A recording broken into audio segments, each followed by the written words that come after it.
So here we are today in sunny Sedona, Arizona. It's March the 9th, 2014, and I want to tell the story of how we got here and what we're doing. And it's a story of a film that is right here to me because it's a story from my father, Steve Mass, that I found out about after his death in September of 2011. Since that time, Mark Ozog, who's my prep school friend from Detroit, where I grew up, where my father grew up, has been I've been a businessman, entrepreneur, this, that, and the other. Mark's been a Hollywood actor for 20 years. 17. 17? Might as well be 20. So I want to tell the story, and it starts right here. The story happened in 1967. My father was a professional football player. I was an athlete growing up, but my father never ever talked about his professional playing days. So I only learned little tidbits throughout my whole life, and that's when my friends would come over and bug him.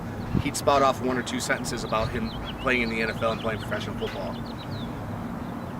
When he died suddenly, I live in Houston, Texas. I went home the very next day thinking I'm gonna, find my father and my family and whatnot, but I came to an empty house where I grew up, and on my desk where I spent thousands of dollars doing homework were two gigantic boxes of football memorabilia.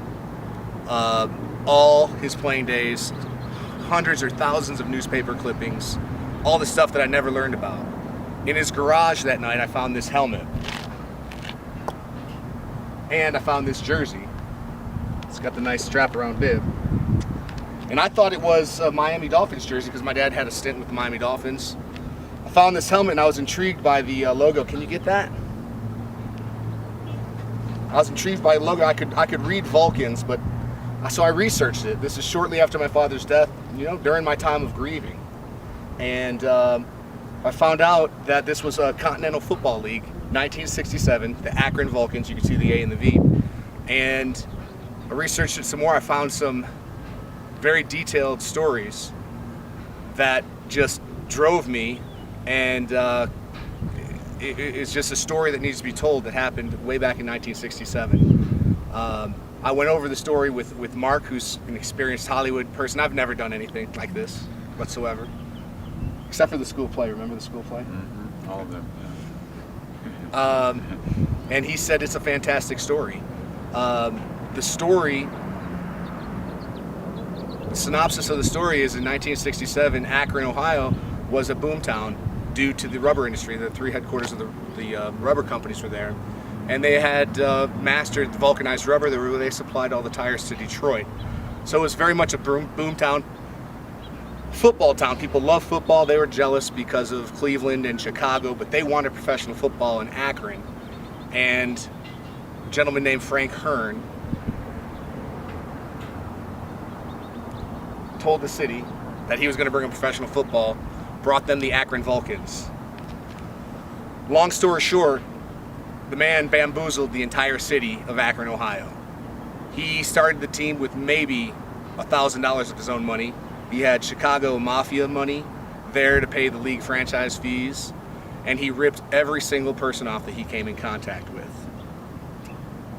There's write-ups about him in a couple of different books. There's write-ups about the story, but this is a very brief stint. The team lasted 4 games in the Continental Football League in 1967. The man never paid anybody, made the hugest promises, hired the best coaches, hired my father away from the Miami Dolphins to be a football star in Akron in the new NFL team, which just never was so. Frank Hurn was a con man, and the story that's factual is about 70% of the story right now is factual, and we've written the rest. But the story is that the town, it's a human interest story of greed, of having too much, of wanting too much, selfishness, trickery, and ultimately redemption and human forgiveness. So it's a human nature story that's centered around the story of the Akron Vulcans in 1967. But the end of the factual story, as we know it now, and we've been researching it for Over a year. a couple of years now, Yeah. are that the fourth game of the season they were playing in Wheeling, Virginia, against the Wheeling Ironmen. None of the players had been paid. Not one. None of the coaches. The coaches had quit. The coaches that were making double the salaries of everybody else, but never got paid. Nobody in the town ever got paid. And they were in an opposing stadium, down 28-0 at halftime to the Wheeling Ironmen. And the word got out in the Wheeling Stadium that the players had never been paid, and this was a giant scam. And so at halftime, the players, which I've learned further, factually, that was led by my father, they refused to take the field. Frank Hurn, the owner, who's going to be portrayed by Mark Ozog, is adamant they're not taking the field. So Frank Hurn does whatever he can to get the players on the field.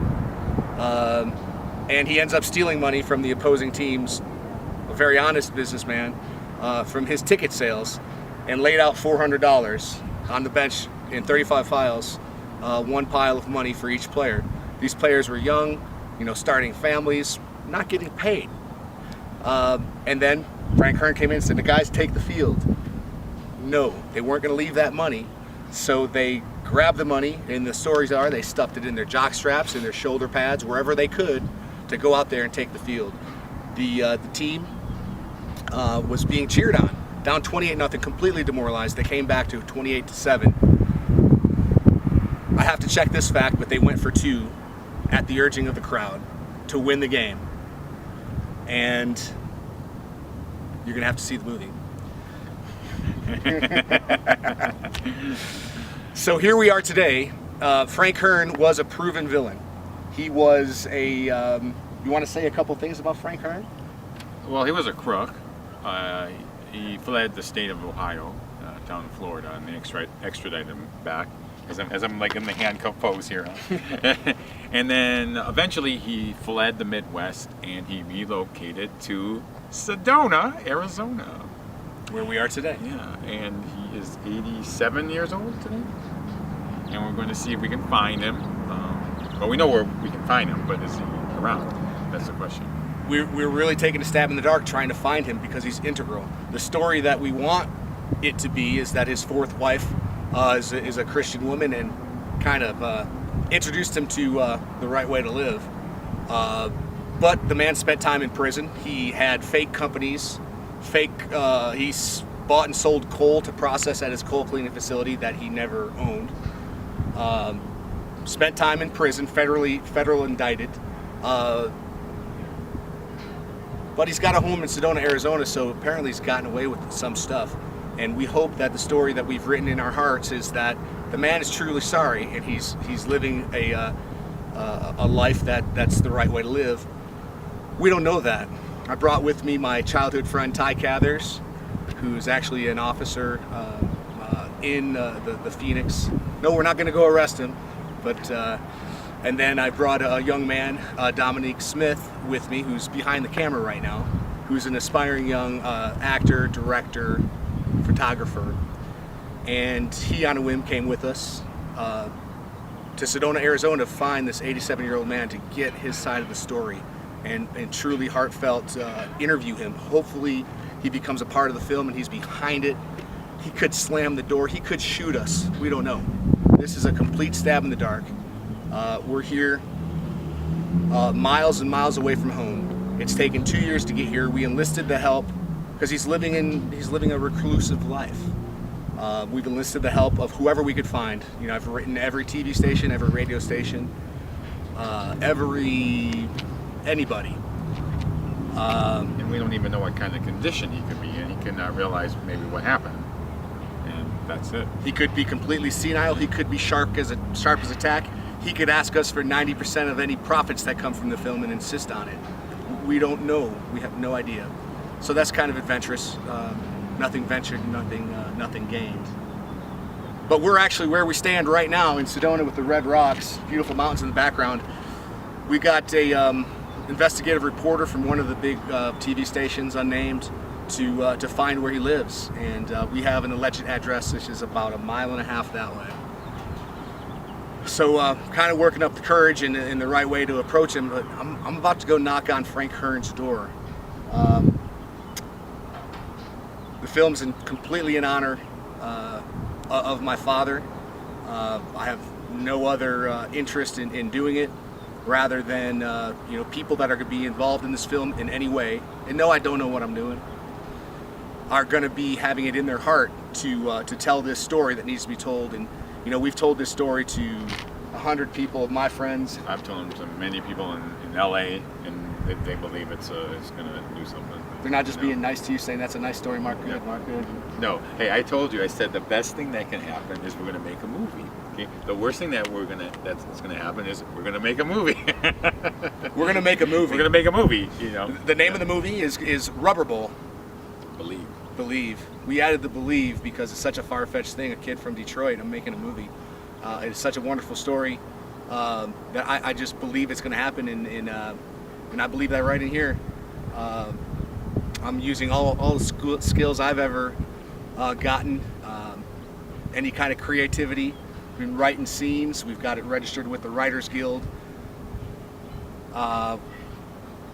Everyone that we have working on the film in any way is going to be somehow attached. And we don't have. It's a multi-state involvement too here. I mean, it's not like strictly Ohio.